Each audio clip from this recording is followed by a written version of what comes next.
এদিকে রাস্তায় নামতে না নামতে পিঙ্কির পিছু নিল দুষ্টু ছেলে হানিফ। কি কন? ওদিকে পিঙ্কির পাইলট বলতেছে বাইরে নাকি প্রচুর গরম, এসি ছাড়া তাদের পিঙ্কিকে চালাইতে কষ্ট হয়ে যাচ্ছে। প্রচুর গরম, এসি বাস ছাড়া চালানো সম্ভব না। লোকের আর অভিজ্ঞতা কি গাড়ি চালাতে পারি এই। প্রথম দিনেই পিঙ্কিকে দেখে নিজেকে সামলাতে না পেরে ধাক্কা মেরে দিল দুষ্টু ছেলে বলাকা বাস।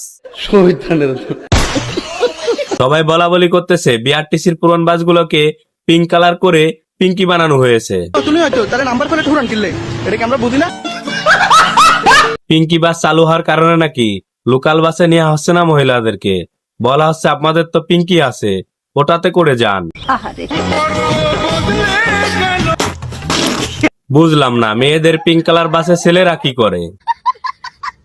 বাঙালি এত বিনোদন কই পায়? বাংলাদেশে বিনোদনের কোনো শেষ নাই। আর এই বিনোদন যদি মিস করতে না চান তাহলে আমাকে ফলো দিয়ে যান। সঠিক বলেছে।